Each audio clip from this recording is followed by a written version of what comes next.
Após a realização do estudo dos dados e o estudo do modelo de negócio da organização, foram selecionados os dados mais importantes para a própria.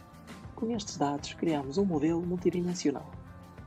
Como este modelo está devidamente organizado e estruturado, conseguimos identificar 4 processos de negócio: o Earthquake Event Management, o Tsunami Event Management, o Tsunami Run-Up Management e o Eruption Management.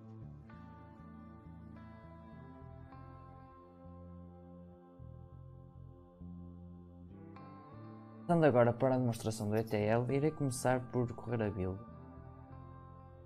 Depois irei para a demonstração das diversas onde verificamos algumas anomalias, qualidade dos dados,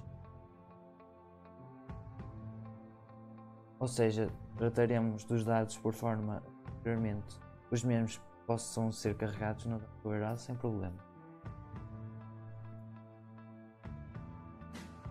Neste processo fizemos o tratamento dos dados em Tjava Raw ou no TMap.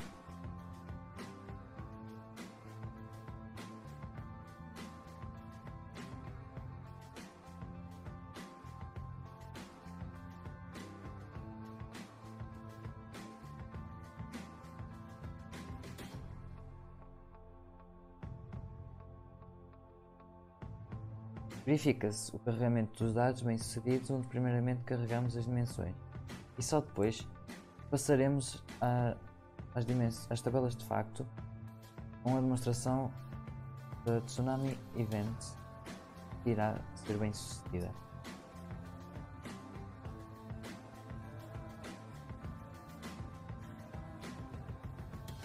Passamos agora para a demonstração da tabela de factos Tsunami Run-Up.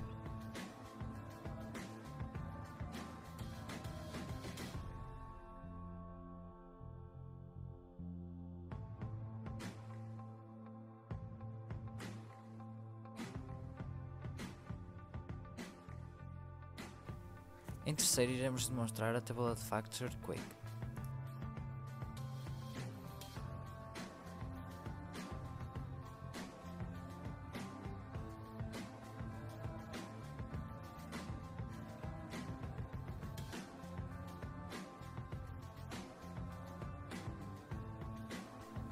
Por último, iremos demonstrar a tabela de factos Vulcano.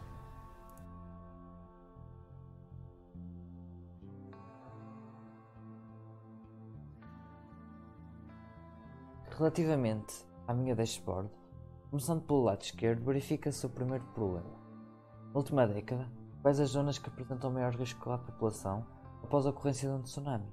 Para uma pessoa que esteja a pensar em migrar, este mapa ajuda na visualização rápida dos pontos onde ocorreram mais tsunami e as respectivas destruições na população, e o ano onde ocorreu. Esta destruição na população é um KPI que foi desenvolvido e significa a soma das deaths, injuries mais miss. Eu vou dar aqui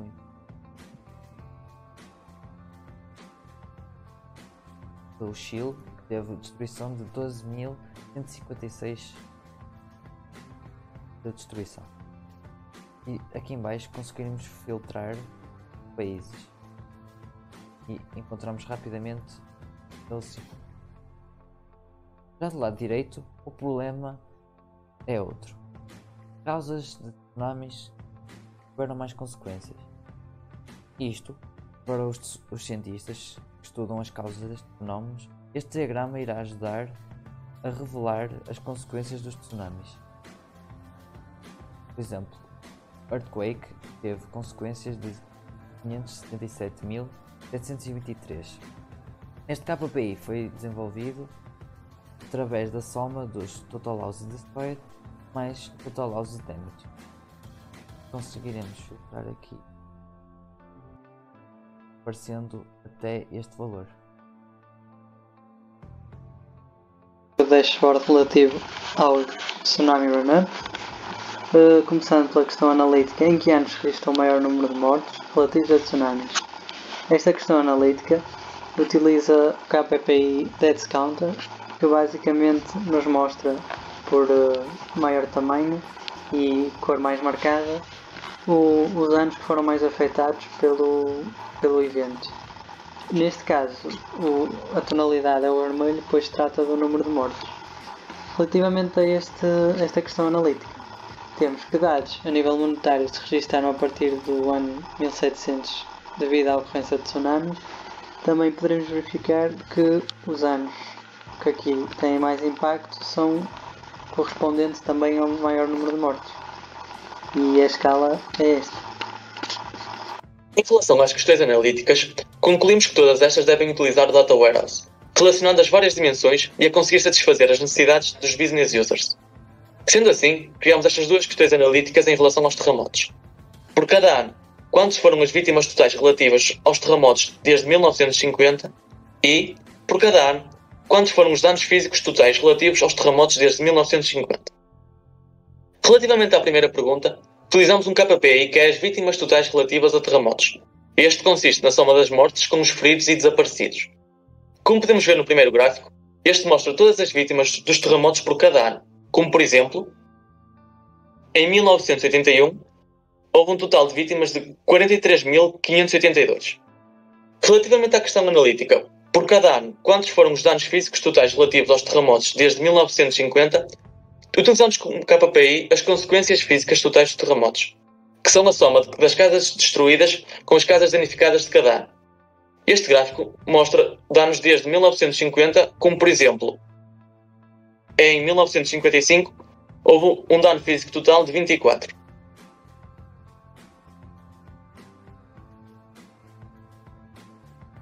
Como pode ser observado nesta dashboard da gestão de erupções, temos duas questões analíticas. Primeira, qual é a região que registra mais mortes devido a erupções vulcânicas, ou seja, a soma total das mortes nas regiões, para que o governo atue financeiramente ou crie um fundo para as regiões mais afetadas. Segunda questão analítica, qual é o tipo de vulcão que apresenta o maior índice de explosividade nos dois últimos séculos? Ou seja, tendo o conhecimento do tipo que mais ocorreu nos últimos séculos, vai ajudar os cientistas e o governo a desenvolver infraestruturas que diminuam o risco quando este tipo de erupção voltar a acontecer. Concluindo o projeto que nos foi proposto e tendo noção que houve dificuldades na realização, podemos concluir que o grupo teve um bom desempenho no global e o nosso principal ideal foi sempre assegurar uma comunicação proativa semanalmente. Os gráficos e dashboards apresentados têm como principal objetivo auxiliarem a tomada de decisão, por isso tentamos que fossem objetivos e de fácil interpretação. O grupo, de maneira geral, trabalhou sempre como um todo, tendo conseguido realizar o projeto com êxito e assim aprendemos conceitos e técnicas sobre Business Intelligence que com toda a certeza vão ser uma mais-valia num futuro.